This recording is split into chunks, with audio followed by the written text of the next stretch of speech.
Welcome to Back to the Father, a show about the journey of life focused on our final end, which is God Himself, our loving Father. And now, here's your host, Dave Palmer. Welcome, everybody, to this edition of Back to the Father here on the Guadalupe Radio Network social media sites. Glad you're with us, and this is going to be a great show. Don't go anywhere, okay? If you're watching now, don't leave, because we have a whole lot to provide for you during the show today. First of all, the actual Aquinas section, which is right in the middle of the show, is going to be about the seventh day of creation. If you've watched the last couple of days, you'll know, the last couple of weeks programs, you'll know that we focused on the first 3 days 2 weeks ago, and then days 4 through 6 last week. And so today, kind of completing the cycle, we're going to talk about the seventh day when God rested. How can God rest when He doesn't have a body? He cannot be fatigued. He cannot change. How does such a being rest? Okay, that's what we're going to talk about. And also, what does it have to do with us? Are we, do we rest enough? Do we have enough leisure? Thomas talks about mirth, which is basically like laughter, good-naturedness, and he has some funny things to say about that. There is some humor, by the way, in the Summa, I promise. All right, I wanted to get that out of the way first. We also have Away a Day coming up, but I want to introduce you to the crew here. As you can see them, we're all have hats on, all unique hats. I told, my name is Dave Palmer, okay, as Hi, Dave. Stanza, how you doing? That's Sissel Anderson over there. Hi. She's got a pretty cool hat on. Sissel, do you want to describe your hat real Yes, quickly? it's a deer stalker from like Sherlock Holmes. Stalker? Like, Yeah, deer stalker. oh, okay. I probably should have looked up the history of why it's called that. I don't know, Jonathan, do you know anything about it? No. I think it may have been a hunting hat. That's what I was thinking. Yeah, like because you're stalking the yeah. deer, right? Or if you're Sherlock Holmes, you just wear it because it's cool. That's true. Yeah. All right. So, well, yeah. welcome to the show. Sissel has done a lot of work the last couple of hours to make sure that everything runs perfectly. And so far, so good. It looks all right. And because, to get this 3-shot and all the production, there's a lot that goes on behind this. So thank you, Sissel. You're welcome. Done a great job. And Jonathan von Weber Hansberg is here. Sam Cavana, you may notice. Jonathan, you got your own shot. I do, You're yeah. moving up in the world. I know. Sam can't be with us today. He's probably watching. We expect him to be watching. Better be watching, Sam. Yeah, he better be. And we want to know that you're watching. No, I'm kidding. So, Jonathan, interesting little hat you got there. Oh, yes, this is my tie-dye fisherman's hats that some of my friends and I made them on our St. Jude retreat earlier this year. All right. Yes. Very Cool. good. Diane Xavier is, whenever I say her name, Diane pops Hello. up. Diane is, you can't quite see her in the shot. She's behind. There she is, right behind Jonathan. She's running the board. She's answering calls. All right, this is going to be the show where we get a call, okay? We don't need 10 or 15 calls. We want one call. Somebody call in. Let us know, is it making sense? This isn't too deep of a concept. I mean, like rest, relaxation, leisure, mirth, but how God rested on the seventh day, that's a little more complicated. I have a very, very important update. Madeline7 on YouTube said deer hunters in Scotland wore these to stalk deer. Oh, really? Just wanted to- okay. All right. Thank you, Madeline, for that update there. Appreciate it. Now, I told both Sissel and Jonathan that nobody can beat this hat, okay? Because when you've got Jesus Christ crucified on your True. hat, everything else pales in comparison. Are you with me there? I mean, yeah. I makes sense. don't wear my hat the whole show because it's kind of awkward, but I just wanted to remind you of Jesus Christ. And it's also important to remember, because I talk about Aquinas a lot. We talk about Aquinas in this show. But everything in our faith is totally about Jesus Christ, right? Jesus Christ, God incarnate. And so never want to raise Aquinas up to the point where we talk more about him than we do about God. All right? That's the new rule. We have to talk about God. And that's the name of the show, is Back to the Father. The whole thing is about returning to the Father, right? Yeah. All right. Okay, so here we go. And I want to thank Adrian Fonseca, who probably is watching. I think Say people hi if probably you get are. nervous when we're calling people out. Yeah, they're on like, the I air. promise we Okay. don't always do Yeah, that. you don't do that. Okay, if you're not watching, that's okay. We do like to grow a community, though. Yeah, that's how. If we got like a lot of people, we wouldn't be able to call everybody out. But he texted me today and said, "Why don't you begin the show with a prayer that St. Thomas Aquinas wrote?" And I think it's a splendid idea. So I want to begin. And Jonathan, you said you almost have this prayer memorized. I have a different version, and I'm looking at it. Okay. But yeah, it's the same prayer. Are we basically. going to put it up on the screen? Yes, we will. Okay. So, in the name of the Father, and the Son, and the Holy Spirit, amen. Listen to, this is a prayer, but it's quite deep. Creator of all things, true source of light and wisdom, lofty origin of all being, graciously let a ray of your brilliance penetrate into the darkness of my understanding, and take from me the double darkness in which I have been born, an obscurity of both sin and ignorance. Give me a sharp sense of understanding, a retentive memory, and the ability to grasp things correctly and fundamentally. Grant me the talent of being exact in my explanations and the ability to express myself with thoughtfulness and charm.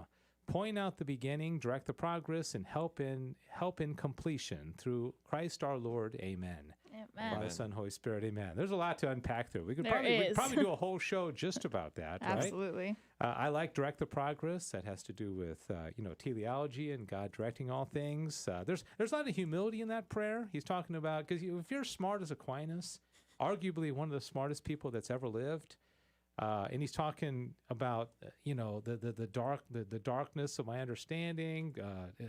He talks about sin and ignorance. I don't think of ignorance generally when I think of Aquinas. In the version that we say in my theology class, it's instead of ignorance, it's a dense intellect. Oh yeah. So the joke between my friends is, "Oh, you have such a dense intellect. You're a dense intellect." Yeah.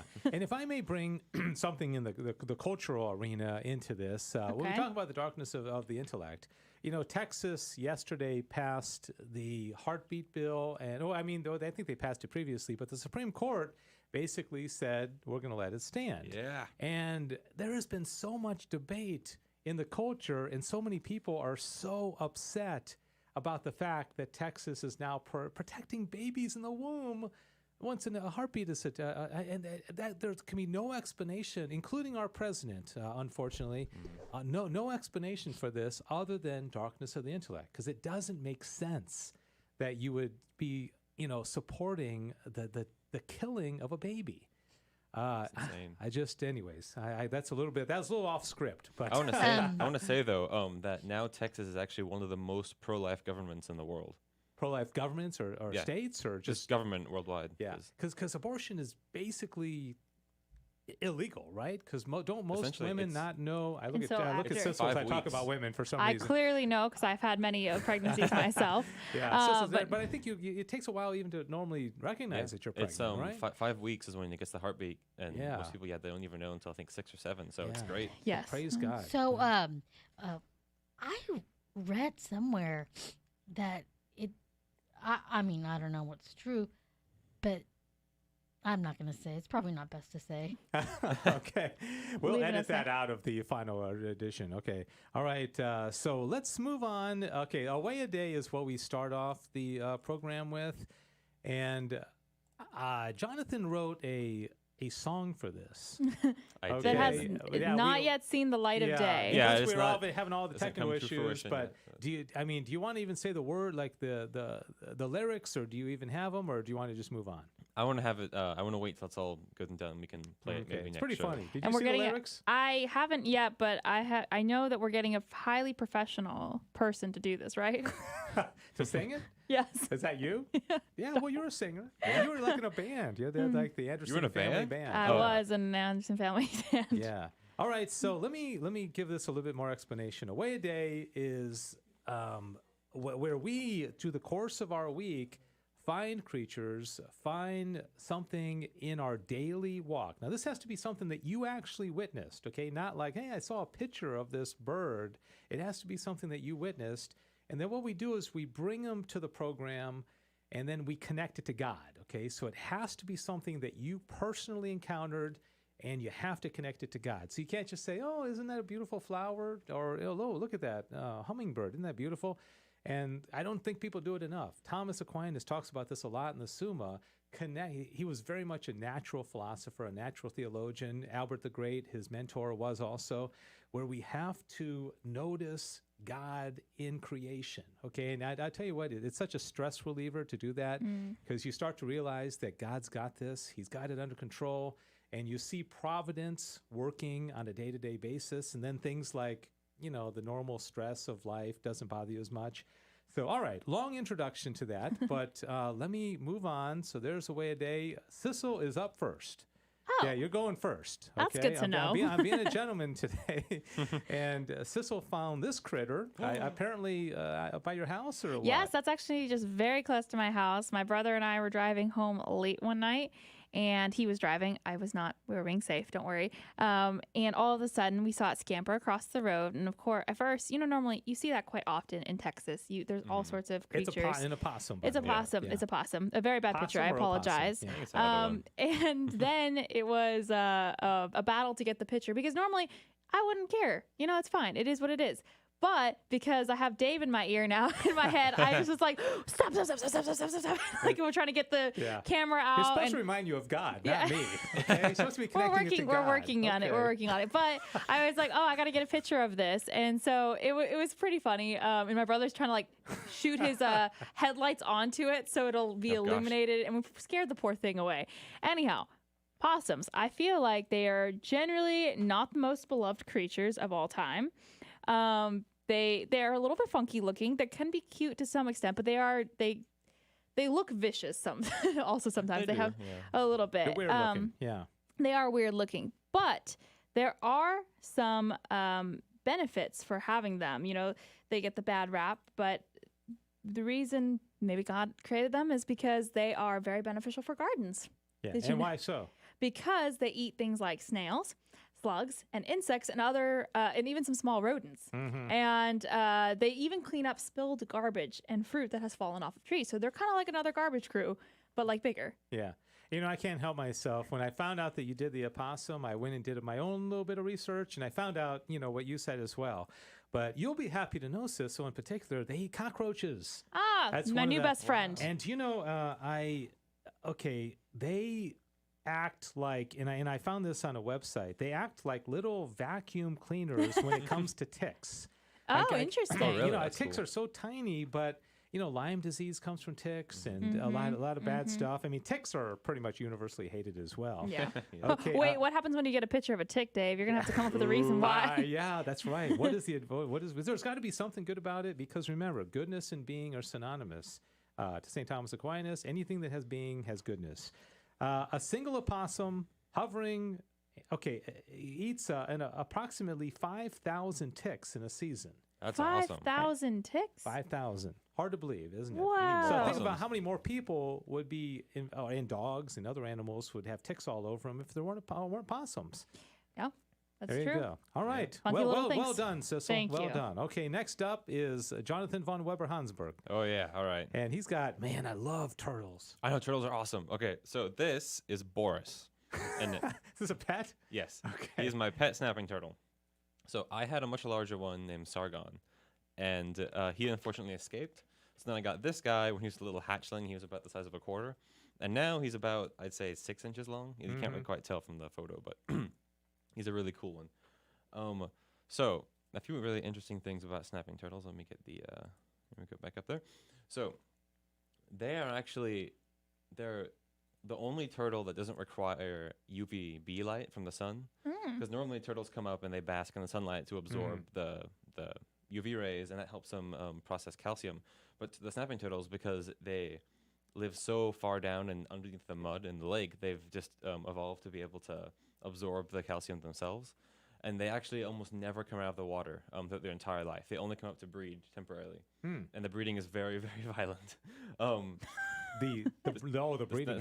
Yes. It's a family show, Jonathan. They sometimes they sometimes kill each other because the female gets so upset that she'll kill the male when it happens. And the thing is that it's actually a bit of a blunder, I guess, in the design of the turtle, because they spend so much time hidden underneath the mud and the water.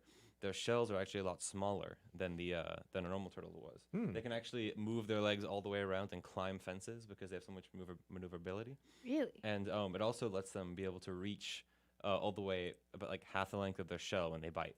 So they can go all the way back. So this means that there's much more of them exposed to be bitten by other snapping turtles. So I'm not sure if you've connected this to God like explicitly yet. You told us a lot of good stuff about it, but what's cool, or what do you think? How do they fit into providence? They are the ultimate garbage disposal. I know most things, because they will eat anything if it's rotten. You can feed them just totally rotten sludge, and they will eat it. Like say. It's common that they eat ducklings a lot, which is kind of sad. But a lot of times, ducklings will be, you'll see them dead floating in the water, and they're all bloated and gross and rotting, and the stuff. And you'll see a snapping turtle come up and bite it and eat it, no matter what. It can be totally just completely dilapidated, but it'll still eat it no matter what it is. And I'm wondering also because if like a dog, God forbid, dies, or a cat or anything, normally it's the flies and the ants that get it. But they can't get it in the water. Exactly. So if there's something under the water that has died and it's going to decompose and get all putrefied, you need something in the water. Snapping turtles are the only thing that's going to eat it, too. Because fish and even alligators won't eat anything if it's that rancid, but snapping turtles don't care. They'll just eat anything. They'll eat anything. Kind of like me. I'll eat anything. Yeah. Yeah. But something really cool is that this might be a little bit graphic. I don't know, but family show. We have a 7-second delay on, Diane. Yeah. well, Ready? I had I fed my turtle a rat once. It was a dead rat. Don't worry, so it wasn't live. And it was he was able to bite it, and then he actually tore it in half. Okay. I don't know if that's a little too okay. far. So what's the point? They're very strong. I'm trying to say. They're actually. I've been pulled along because I ever caught? Did you catch him? Oh no, I bought him. I caught the other one. I've caught big snapping turtles before. Oh my! Because if you grab onto their tail, they will pull you along with them. Because they can. I actually tried to hold him down once, and he dug his claws into the ground and pulled me along. He was too strong. Okay. I have a couple of things from the chat box real quick. It said, okay, I'll move on to the picture of mine, and then sounds good. Okay, so what are people Buddy saying? commented about the possums. He added a couple of other facts. He mentioned about the ticks, and then he also said. Possum blood temperatures do not get high enough to catch rabies, so they do not spread rabies either. Random side fact, did not know. You think know. that's like a protective measure that God kind of, there's so many details here. There are. Okay. And then also, Lori commented this is more of a cultural fact, but she reminded us that the Flintstones had a turtle for a garbage disposal in the show. Yeah, there you go. So, one other thing. Yes, I saw it from Brazil. We got somebody watching in Brazil. Marina, One more hello. thing I wanted to know about snapping turtles. Yes. So the alligator snapping turtles, those are the really big ones. Big ones. Their bite is so powerful that they'll hide in streams and wait for cows to come into the water, and they will bite their leg and break the leg. Oh my goodness! And then when the cow falls into the water, they eat the cow. They'll feed them for like their whole life, right? Exactly. Yeah. Okay. I mean, then I'm sure other snapping turtles. I'm will come still in. slightly disturbed by this. Okay. This is kind of disturbing, Jonathan. It is, but it's cool. Yeah. They're just the coolest creatures. Yeah, they are very intimidating. Yeah. And as I mentioned, what was it? Remember the big cumulonimbus I showed last week? Oh, yeah. About God's power and might. And I also think that God puts things like what leads right into what I'm showing here. This is in my front between my house and my neighbor's. I only took the picture of the stem or the whatever you want to call that. But look at those. What would you call those? The things coming out of thorns? Thorns. They're not actually thorns. They're called prickles. I like that name better. Yeah. Prickles. Yeah. Yeah. Rose bushes don't have thorns; they have prickles. All right, so I highlighted That ruins this. a lot of songs, you realize. It does. That's true. Every rose has a prickle. Yeah, it's hard to rhyme with. Well, there's a lot of things that rhyme with prickle. I'm sorry. Yeah. My role in the show is to derail the conversation. Yeah, and to reference Poison songs from the 1980s and the big hair bands. All right, so here's the point. Okay, if you look at any list of like the most popular flowers, and I get into like how many species of things there are. There's a lot. There are roses. tens, if not, thousands and thousands and thousands of species of flowers. And do a survey or a list of like the most popular flower. Any culture, any place. There almost always the rose is going to be the top, right? It also smells beautiful, and the rose is like it's the bomb of the flower world, right? And so God protected it, right? Because nothing's going to eat a rose because it's going to get those prickles all over itself, right? So there's something there about protecting beauty. It's like if you have a child. Every child is beautiful, right? Needs to be protected. So I cover my children in thorns. That's what I do. No, you don't cover them in prickles. Oh, sorry, prickles. Do you mean do you think like a lot of more animals would eat the roses if there weren't thorns on stuff like that? Yeah, kind 'cause of you that can eat the idea. roses. Yeah, without a doubt. the Who's going to eat that thing? Yeah, would you want to eat that? not me. And it's like what I talked about with the burr plant, you know, Oh, yeah. they're just like totally annoying and they get all over your socks, but it's protecting the plant. I mean, there's That's some true. there's some good for the plant. And burr plants aren't particularly beautiful, but I told you that was a pollination thing. And of course, as you have well. Our Lady Mystical Rose, Mary. Yeah. And then one of her names. So. And I like Yeah. Guadalupe too with the roses. Yes, lots Yeah, of lots yeah, of that's things right. having to connect to Mary And with Tres of roses. Lisieux, she didn't say Yes. I'm gonna send down tulips. She said I'm gonna send down roses. Sorry, right? tulips. You'll have your moment. with all due respect to tulips. All right, next one. I've got 3 total. This is kind of funny picture. There's this spider web between my house and the next door neighbor, actually the other next door Oh, neighbor. I hate those. And Which one? Wow. and so, wow, Jonathan. Okay, so Ugh. do you know what it is? It's You're called. pretty good with this stuff. Wait, I can't see it It's yet. called. What's it called? oh, This is a slang term, or slang. It's like a football. I was really or confused by a the stop skateboard sign for a second. Spider. That's what I've heard them be called. And Well, they have a more official name, but despite Jonathan's disgust at this thing, look at. I mean, I got to explain the skateboard because Yeah, you just that's. I was confused for a that's second. That's my wife's cameo hand there, and so I'm trying to take a picture of this spiny orb weaver spider. Okay, spiny orb weaver spider, and my wife brilliantly said, because I wanted to highlight those white kind of tufts. I'll explain that in a second. And she said, well, we need a dark background.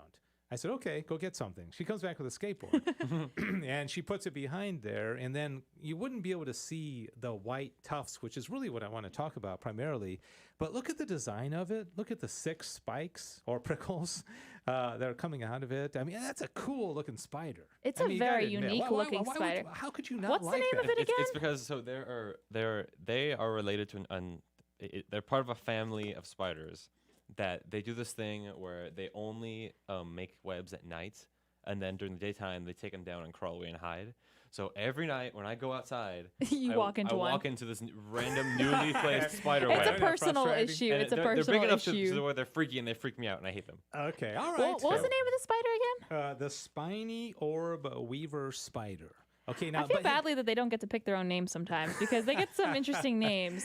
Yeah, that's kind of a cool name. Yeah, but yeah. I honestly, when I saw this, again, between our house and our neighbor's house, this and it's like connected to 2 like trees. Man, this spider, and that's a female, by the way. Interestingly, in most species of animals, no offense, Sissel, the males are the more. Not humans for certainly, but like ducks, for example, the males are more colorful. Like They peacocks really and are. stuff. Yeah, peacocks and Chickens. stuff. But Yes. in this, it's the female Heck yeah. who is who's all beautiful, and the males are all drab. Okay, kind of like the human race, you Yeah. know.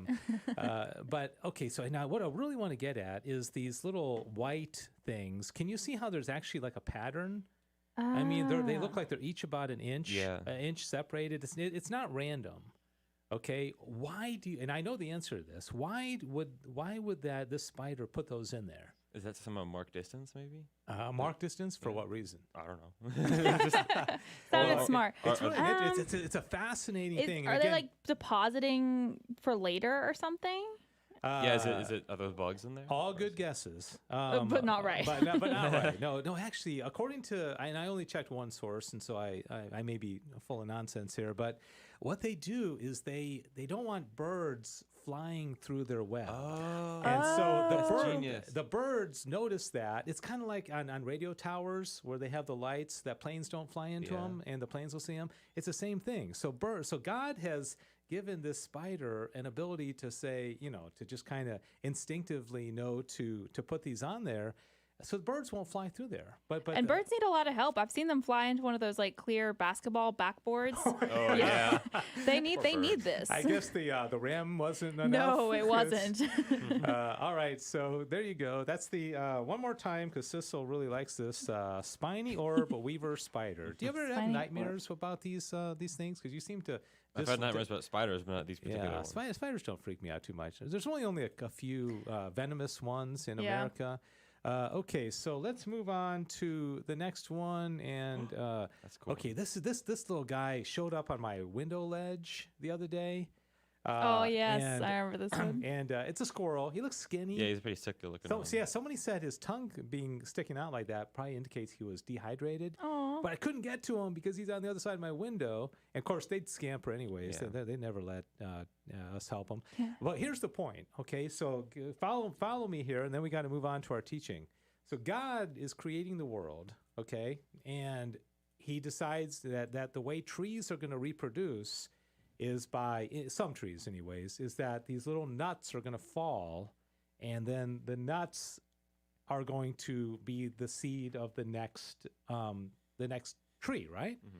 But he also, in his great creativity, made those nuts edible, and he created some animals like the squirrel who actually eats them and then goes and buries them. Why? Because later in the season, they're going to go back and get them, right? Mm-hmm. But the squirrels don't have very good memories. I mean, seriously. So God gave them short-term memory. He gave bad memories, and so the squirrels sometimes forget where they buried the nuts. And so what happens? Because of the squirrels' cognitive issues and bad memories, they forget where the nuts. Some of them, they find enough to live, but they don't find enough. But what happens? Trees grow. Because otherwise, the nut has to. I mean, am I using the right word? The nut, the thing that the squirrels eat. It's a nut. Yes. Yeah. Okay. It's a nut. Okay. You're giving me a weird look. Well, so, you so were I'm sorry. questioning what it was called, and I was like, oh no. See, I thought you were trying to say like seed or something. I'm like, no, it's a nut. Well, it is a seed. But it's right? a seed in a nut. Yeah. Squirrels. It's edible. You know. Yeah. So I find that kind of cool. You know. So next time you see a squirrel, think about God's big picture providence and how it all kind of makes sense. All right. Gives you. I hope the squirrel made it. He doesn't look good, does he? Maybe we should put some water out on our balcony. Kent would probably love us for doing that. We're on the second floor. Oh, that's true. Well, Right, he was on the second floor too. Get a big, yeah, but he can climb. I mean, we don't have those kind of skills. What if we just start putting water out and slowly we keep gathering more squirrels? All right. Any other comments? I'm so happy there's somebody in Brazil that's watching this program. That's that pretty is so cool. Is this the first time we've ever had an international I think viewer? so. I wish we had a prize. It's like ding ding. I wonder Congratulations. what time is it in Brazil right now? It's like midnight or so. Or, No, she can ask no, us. Brazil, South America. Yeah, and they're Probably they're 4 hours ahead. Maybe that person can tell us. What time is it? Let us know. They're probably gone. we scared them away. Sorry. All right. They keep talking about me. It's freaking me out. Okay, so now we move on to the St. Thomas Aquinas portion of the program. It is, the show is focused on Aquinas, but Away a Day is very Thomistic, I promise you. Aquinas would have loved the way we handle the first third of the show. All right, the creation of the world, the seventh day, is what we're going to talk about. And as I mentioned previously, the last two shows we covered days 1 through 6. So here is Genesis. Did you know this? In the creation account, the first 6 days are in chapter 1, and the writer of Genesis the seventh day is in chapter 2. So it's broken up. Oh, interesting. Yeah. So this is actually Genesis chapter 2, verses 1 through 3. Thus the heavens and the earth and all their array were completed. On the seventh day, God completed the work he had been doing. He rested on the seventh day from all the work that had undertaken. God blessed the seventh day and made it holy because on it he rested from all the work that he had done in creation. So it mentions there several times that God rested. As I mentioned at the beginning, how can God rest? He doesn't have a body. He doesn't get fatigued. He doesn't change. So what does that mean? He didn't take a cat nap. So what do you think that means? And I want to throw that out to those who are watching the program now as well. And don't forget, you can call in. I don't think I mentioned the number previously. I mentioned you could call 877-757-9424, 877-757-9424 if you want to call in. But you guys want to take a guess? What does it mean for God to rest if it seems kind of impossible for him to rest? Would it just be that's how he described he just stopped creating, I guess? Yeah, kind of like what he was doing before. He stopped and What was he doing resumed before? regular God activity. Going back to regular Yeah. Schedule your scheduled events. regularly scheduled God program. stuff, Yeah. right? He stopped doing stuff he wouldn't normally do. He So went back God to- just is. God is existence, and so God was just, totally content with himself. There was nothing lacking. It wasn't like, yeah, gosh, I want a companion. I want some humans, you know. And we're kind of annoying, so I don't know why. Yeah, it's true.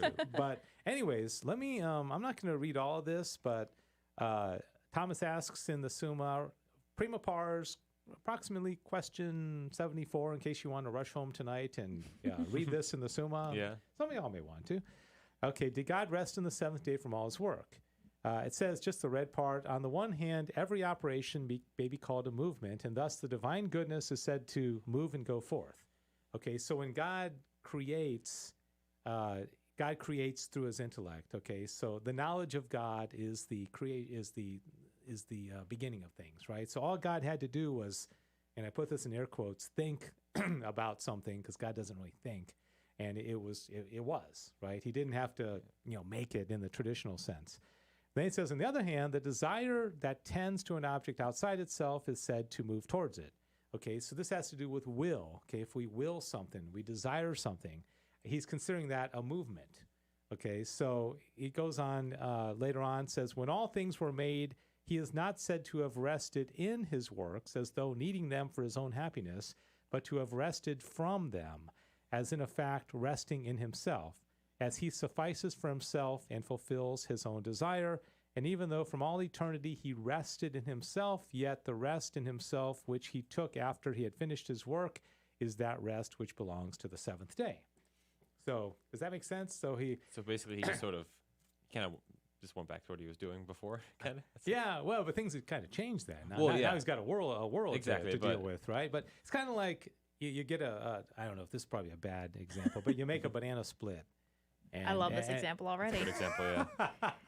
And you eat it, and then you rest in the enjoyment and satisfaction. But of course, that's a bad example because the banana split gives us something. Right. Well, because the way I see it is that I would consider my normal daily routine to be, just something that I'm used to and something that I would consider enjoyable. Yeah. So say that I was doing that, and all of a sudden now I had to go drive out to go to the store, and it was this big thing, and then I came back home and I kept, doing things. That's my regular routine. I would consider that restful because it's something. But now you had groceries.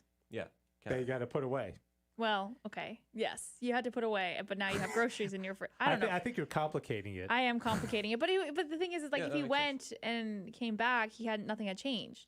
That's true. But something had changed when God created the world. I got ingredients but for like some God food didn't change, God didn't change, but there was now more things in his house. Yeah. So he's got something that he now is tending to, where previously it was just, God the Father, God the Son, God the Holy Spirit. Of course, God the Son was pure spirit before he became incarnate. So they're just, three spirits that are just in total communion and love. And then they somehow decided, hey, let's create a world. Well, the rest could have just been enjoying watching the world. Like I buy an aquarium, set it up, and then I sit down and I watch it. And But watch, what's the name of your turtle? Boris the turtle. He's fun I to have a watch, question from Buddy. He has an interesting question. He says, I was told if God truly rested, all of existence would cease to exist. Is that true? Well, I mean, I think it depends on what you mean by rest. I think if God no longer actively, had us in mind, we would cease to exist. But I don't know, God resting, that would almost imply that God stopped willing us. Mm-hmm. So if God stopped willing us, but I think it's just the opposite in that he rested in the enjoyment of the fact that, that his goodness redounds to his creatures now. Because now he's got this whole world and birds and sea monsters and skies and firmament and all that kind of stuff. So I don't know. Because I don't think that his resting would make us cease to exist, because his nature is just to exist, and we're just a projection from that, basically. So there's nothing really to rest from, because we're a projection of his nature, of his existence, kind of. That's Yeah, that'd be interesting. The projection of his nature. I've never heard that explained that way, but that kind of makes sense. Yeah. All right, let me move on to this. Thanks, Buddy, for the question. Good question. Now, this is an interesting question that's been debated by theologians for millennia. Were there actually 7 days? Okay. You've heard this, right? Oh, and yes. as a former Protestant, you probably, because some people say, it was 7 24-hour days. Mm-hmm. Now, let me. Do you have a thought on this, Sissel? Or? I think growing up in Protestantism, it was generally, I think we generally, the overall, I guess, thought, I think, was that it was 7 24-hour days. But then there was something of like, well, yeah, what was time like at that, like what was time? Like, what was 24 hours exist? Did that exist like that? Like seconds and minutes. Seconds and minutes. Is that how God measured time? It's kind of hard to say. And since God is outside of time, it's like, does he create the first day and then say, oh my goodness, I got nothing to do for 23 hours and 59 minutes? I mean, But what about the things existing within time? As he's creating them, they're within time. So is it the time that's spent for the earth or time spent for God? Is it to say like, he creates the world and he creates a bird, but he's not done creating yet. So the bird's experiencing time. Yeah. But God's not because he's outside of it. So because he did create an earth that and the universe that has that, how we quote unquote measure time, how the earth rotates and such. Time is really this is way too complicated. No, time. I mentioned last week that time is tied into change. With time comes change. Let me. It's good comments. It's good stuff. And be sure to comment if you're watching, and Sissel will read it out. If you have any questions, and we don't have all the answers, and Thomas is sometimes hard to interpret, but. Kind of expose you to what Thomas says and then have a little discussion around it. That's what we do here. All right. He says Augustine differs from other expositors. His opinion is that all the days are called 7 are one day represented in a sevenfold aspect, while others consider there were 7 distinct days. Okay. And Thomas does come down on this question saying that there were seven distinct days. Augustine understands by the word day the knowledge in the mind of the angels, inasmuch as God wrought nothing in the universe without impressing the knowledge thereof on the angelic mind, which can know many things at the same time. And so basically, Augustine said that as God created, he basically was imprinting or infusing the knowledge of these things into the angels, and that's how. But since the angels don't process things the same way we do, it was all kind of together, which, and again, it's no one knows for sure, but, and then he says, in the opinion of others, however, the days signify a succession both of time and in the things produced. And that, like I said, that's how Thomas comes down. But it's interesting, because Thomas doesn't like to disagree with Augustine, but in this case he did. He thought that, that Augustine was, I know. I hate to see those two feuding. Oh, no. But they were hundreds of years apart, so they never got a chance to actually debate together. Imagine what that conversation would have looked like. That would have been cool. Yeah. Boy, that would have been nice to have them as guests on this program. Right. Wouldn't that be great? That would have been amazing. Yeah. Well, I'm sure Thomas is here in spirit. I don't know if I have a hat that could represent I could dress up the majesty of that moment. Yes. All right. So, that's the only two articles I'm gonna show about the seventh day and creation, because those are kind of the two most interesting ones, and maybe even controversial ones, especially about 7 days and all that. But I don't think Thomas would have said it was 7 24-hour days, because that limits God to having to work inside of our framework of time, Yeah. All right, so whether there can be virtue about games. So now we talk about what this all relates to us. This is in a totally different part of the Summa. This is on temperance, on virtue, and how it relates to us relaxing, us resting. And so, do you get enough rest? Do you think as a culture we have enough leisure? Do we have enough mirth? Do we laugh? Do we enjoy? Or are we just driven, into the ground with work and work? Sissel and I had a conversation about this the other day. Yeah, we did. Do you feel like you over your work yourself?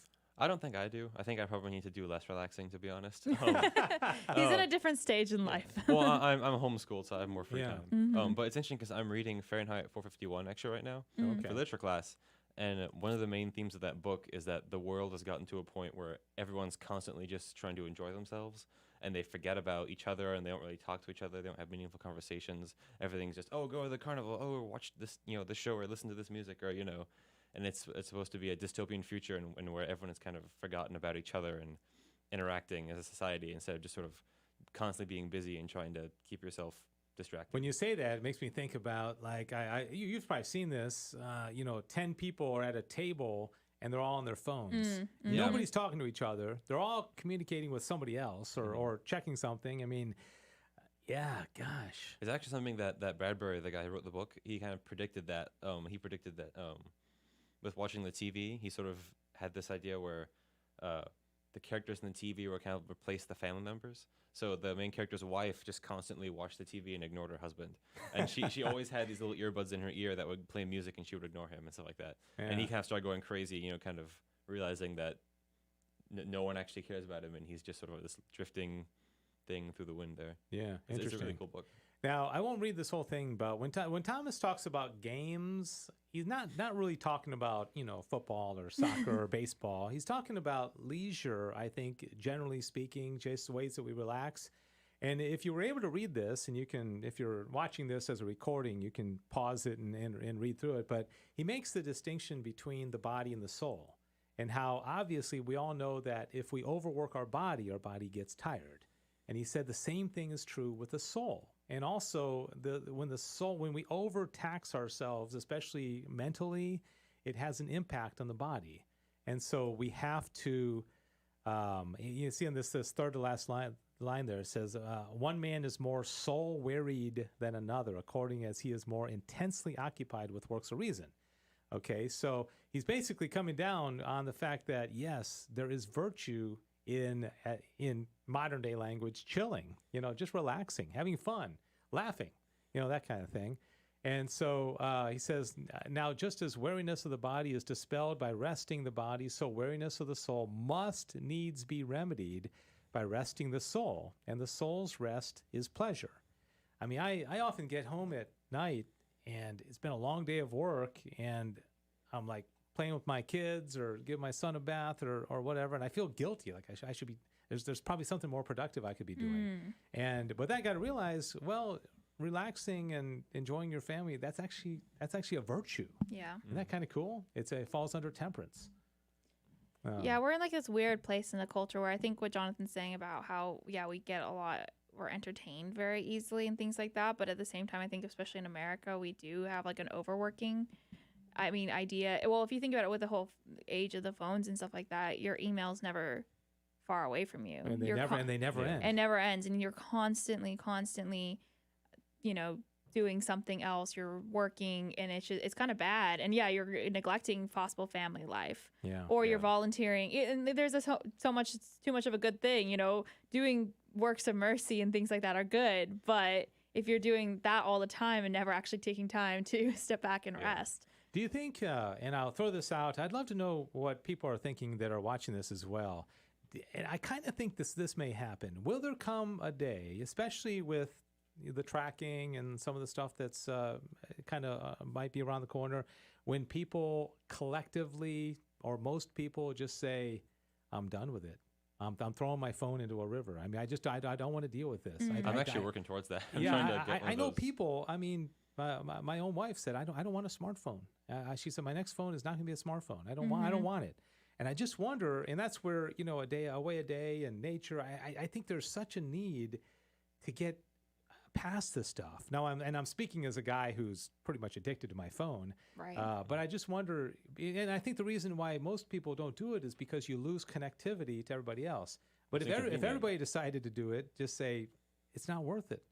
Let's just go back to how it was, even 25 years ago. Yeah. Probably, I don't even know. Don't even know what that's like. Yeah, not in your lifetime. Yeah. But anyways. Life was great. Yeah, FYI. before Jonathan. Yeah. Before me, I came and ruined it all. Yeah. Now, it's interesting in this, what I have up there, he tells this story. If you look about 5 or 6 lines down, he said, Blessed John the Evangelist.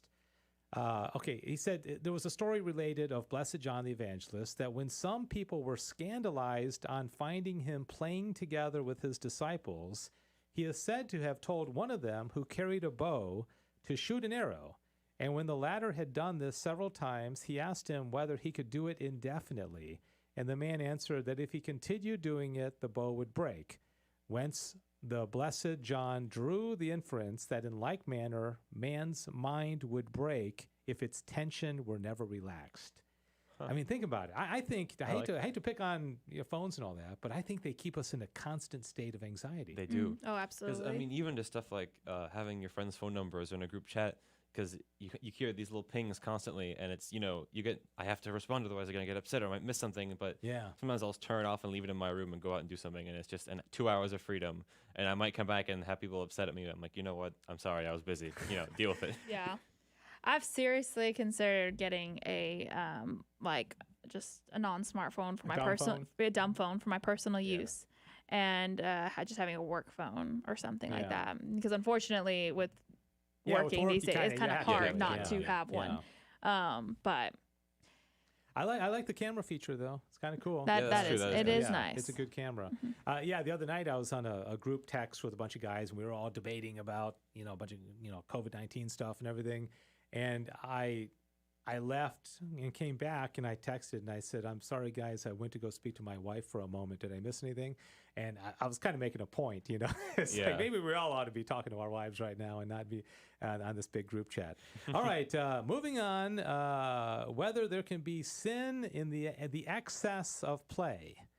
And can you play too much? Can you have too much leisure? Well, you can. Yes. In all things dirigible, a word that I don't even know what that means. According to reason, the excessive is that which goes beyond, and the deficient is that which falls short of the rule of reason. Now, it has been stated that playful or jesting words or deeds are dirigible. Now, Thomas, you're messing with me. Keep throwing that word in there. According to reason, wherefore excessive play is that which goes beyond the rule of reason. So excessive play, examples of that, video games. I mean, man, You can get sucked For into too that. long. I know. Yeah. I don't think I've played a video game in like 15 years, literally. I mean, well, I take that back. Maybe a little bit here and there, but hardly ever. I've tried to But get those off things are them so because addictive, aren't they? they? Can, yeah. I mean, but back a few years ago when I was, more addicted, I would just play for 3 hours. Yeah, I'd kind of just look up and realize I wasted so much time I could have spent studying or something like that, just playing. Yeah, and TV, and I mean YouTube. YouTube can be, just YouTube is dangerous. Because you say, "Oh, I'm relaxing. I'm just watching, videos about this or that." But 2 hours later, 2 hours later. And so, if it does not accord with the rule of reason, then it can be sinful. And then he says, secondly, there may be excess in play through lack of due circumstances. For instance, when people make use of fun at undue times or places, or out of keeping with the matter in hand or persons. I would think this would be like, I go to the bar with my buddies and drink a beer and watch a game. Nothing in and of itself wrong with that. But if I do it 5 days a week and I got a family at home, That's not that good. would be, the circumstances would be undue. Absolutely. So, Real quick, dirigible means capable of being steered, guided, or directed. oh, okay. Just look that up. Good. I was curious. The things you learn. I'm back to the Father. Okay. Well, thank you very much. Learn things about animals and plants. Is anybody commenting anything? Yeah, or- so Adrian is saying that he highly recommends the book Leisure, The Basis of Culture by Joseph Piper, who was a Thomist. And he talks about the virtues of leisure. And then also another book when I was talking about service and acts of mercy and things like that, volunteering, that another book is Soul of the Apostolate. So, yeah, there's also, when it comes to, again, if you're, depending on what your vocation is in life, if your vocation is to be married, you have a family and things like that too. So what you're volunteering is going to be based on that. Yeah. You got a lot more freedom to do things. So as a and single person. I do quite a bit, but also at the same time, a lot of people in our church are very conscious of burnout. You don't want to do that either. So it's a hard balance sometimes. Yeah, without a doubt. Okay, the last one here. This one's so funny. I laugh about this. Okay. Thomas asks, again, this is under temperance, whether there is a sin in a lack of mirth. Okay. Mirth, I had to look up mirth. You guys know what mirth is? Yes, it's joy and laughter and happiness. Amusement, especially as yes. expressed in laughter. Do we laugh much? I mean, I laugh don't way know. too much. Yeah, I laugh too much. Oh, do you? Okay. So it could be a sin. Okay. So I'm Oh, not. wait, hang on a second. That's the first time I Hang on a laughed too much. second. All right, listen to what he says here. This is so funny. This is Thomas here. In human affairs, whatever is against reason is a sin. Now, it is against reason for a man to be burdensome to others, by offering no pleasure to others and by hindering their enjoyment. Okay, you think about somebody who has no mirth, never laughs, and they got a sad face in their sad look in their face all the time. So he's not saying, it's so much what about you. It's like you're basically dragging everybody down. Yeah, that's true. Okay. Okay, then he quotes Seneca, let your conduct be guided by wisdom so that no one will think you rude or despise you as a cad. Wow. Wow. Whoa. St. Thomas. No, that's Seneca. Seneca. St. Thomas quoting Seneca. What I meant to say. Seneca ain't being nice. He's going after it. Okay, now a man who is without mirth not only is lacking in playful speech, but is also burdensome to others. He felt like he needed to say that again. Since he is deaf to the moderate mirth of others. Consequently, they are vicious and are said to be boorish or rude, as the philosopher says. Okay? Dang. I mean, we all know it. I mean, people that just, like, you walk into a room and it's like, hey, everybody, how you doing? I'm doing okay. Yeah. You're like, oh, man, everything just went downhill. Okay, since, however, mirth is useful for the sake of the rest and pleasures it affords, and since in human life pleasure and rest are not in quest for their own sake, but for the sake of operation, it follows that the lack of mirth is less sinful than excess thereof. Ooh. Wow, man. Oh my Jonathan, gosh. you want to take back anything you said? What did I say? You said you laughed too much. Oh, okay. Well, then, no, it's fine. It's all good. It's all fine. I mean, somebody could laugh a lot, but maybe it's appropriate laughter. I mean, and Adrian's pointing out that this passage in the Summa is addressed to his brothers. Oh, it's his to Adrian's brothers. No. I think St. Thomas is to his brothers. Okay. I thought his religious brother, I'm assuming. Oh, okay. Also, he asks, does watching Back to the Father count as excessive play? Did Adrian say yes. that? I don't know. I guess it's up to you. If you're getting too much fun and pleasure out of this, then get to confession. I'm sorry. Right? Go away. I like this. The last line here. Hence, the philosopher says we should make few friends for the sake of pleasure, since but little sweetness suffices to season life, just as little salt suffices for our meat. So it's basically saying don't have a lot of friends. I know that you just have fun with. Yeah, that you should maybe. It's interesting because I feel like my better friends are the ones we went through very hard times with too. But that you laugh more almost, because I don't know, it's a pure. Yeah. I don't know. Something about that. It's kind of shallow if everything's always yes, great. if it's always just fun. I mean, my brother and I we've sort of developed the ability just to laugh at whatever situation, no matter how horrible it is. Like one time our car broke down in Dallas and we were stranded and we just laughed because that's a good thing sometimes. Yeah, just a piece of the car fell out and it stopped working and it was just hilarious. And we laughed for well, the about thing 5 is you could be minutes. laughing or you could be arguing with one another too. Exactly, yeah. It's better to laugh Just about like, it. whose fault is it? Yeah, I've had friends, especially like in that like kind of awkward middle school age where everything's funny because you don't quite know what's going on. There's inappropriate times. Yeah, so anyways. All right, that'll do it for that segment of the show, and we move on to the trivia. It's that time of the show where we give Dave Summa to talk about and think about, and he gives it right back. Darn, Man, you had I one almost job, had it. I Cecil. almost had You had it. one job. Well, to be fair, you were trying to steal my limelight, so I was thrown I off know. and unprepared. Yeah, that's all right. Okay, so who wants to go first? Oh, dang, I didn't. Now, Jonathan, are you going to go through the same routine again? I am, Every okay. single week, I didn't bring anything. I just forget. You didn't have it, I okay. prioritize away a day. I'm just gonna say Slacker. that. Man. Sorry. All Cecil, right, are you- I do have something.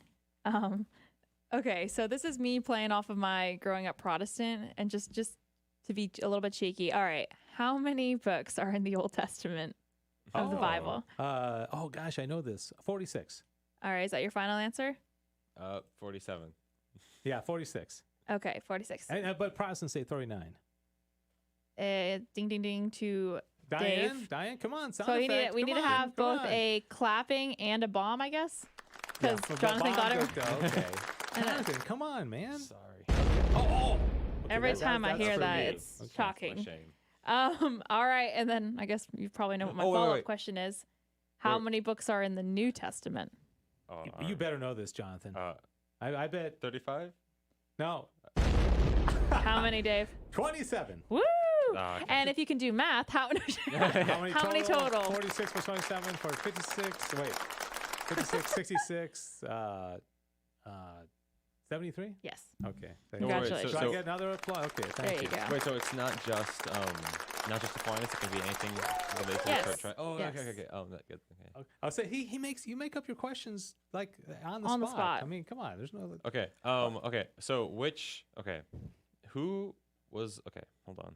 My How brain about is. if I go and then you can be last, I'm trying to figure out how I should. and phrase rightfully it. so.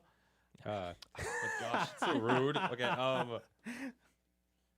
Okay, you go. I'm gonna think real quick. Hold on. Well, let me do mine, and then you'll still have time. Okay. We'll You have we'll time come to back think. to you. Okay. You And I have another can question write if we it need down. one too. All right. So, and I would really like the people watching to participate in this because it's kind of one of those things where there's multiple answers. Jonathan, could I borrow that pen there, that red one? Because I didn't bring my pen. Okay, so I'm all about the liturgical calendar, right? Oh, the yeah. last 2 weeks I've talked about the saints of this particular day. So here is an interesting question. We are in the month of September. Okay, that's not a question. That's a fact. You sure? All right. There are a lot of saints and holy days that are celebrated in the month of September on the liturgical calendar. How many can you name? And I'll throw that out to our audience as well. Do you know? I know at least one.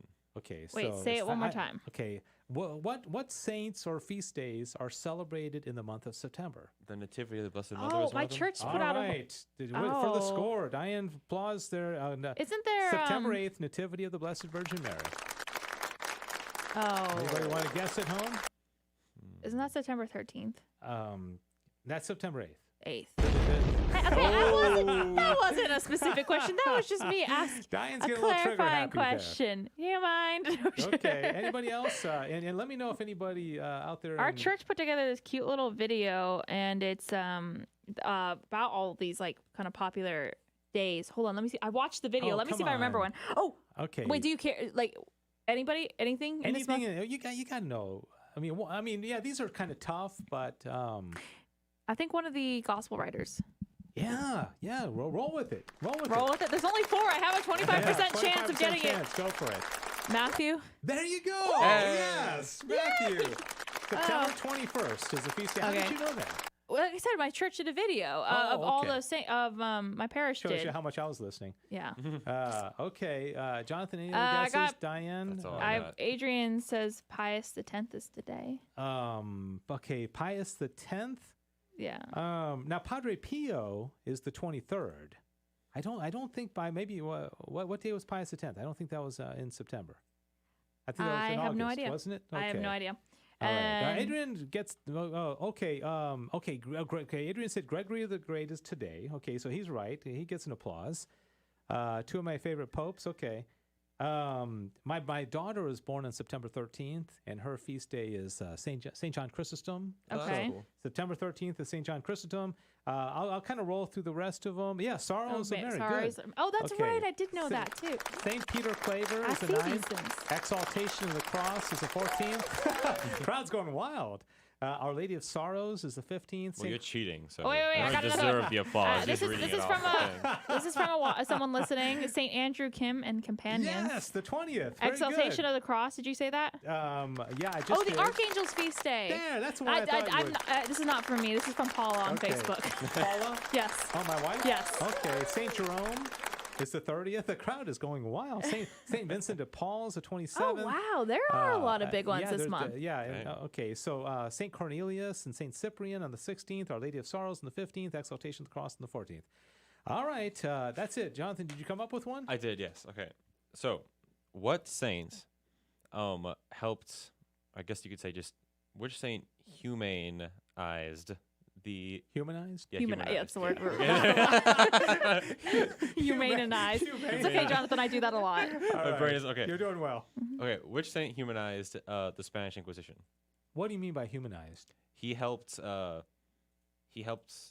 he regulated the unsavory methods to get the information out of the people they arrested. He So made he it. was part of the Inquisition. Like Yeah. he like was Yeah. the questioned Yeah, him. he was the cardinal at the time, and he helped make sure it was Ooh. it wasn't bad. I don't know. I have no idea. It's Cardinal Jimenez. Cardinal Okay. Jimenez. Yes, he And was actually a he super cool saint. And he was Spanish. Yeah, he's Spanish. He was See, I got applause even though I got it wrong. what? Come on. I love you, Diane. Thank you. He can't win. Okay. No, all right. Thank you. Yeah. You just knew that? Did you have to look it up or? Oh no, I did it in history class last year. He's a really cool saint. Oh, okay. All right. He Very died. good. His greatest fear was was working in the Vatican. So the Pope made him come to go work at the Vatican, but he actually died on his way there, and that was supposed to be God's gift to him, was he didn't have to work there. Yeah. Okay. Yeah. I never have nightmares of like, I was working at the Vatican. That doesn't terrify me that much. I'm sure I'll never be offered a job.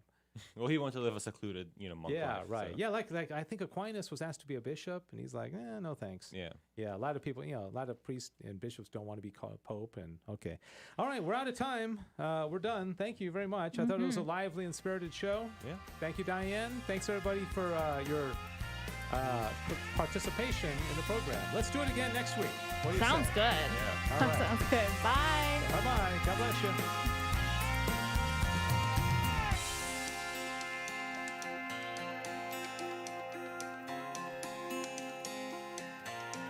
Thanks for joining us for Back to the Father.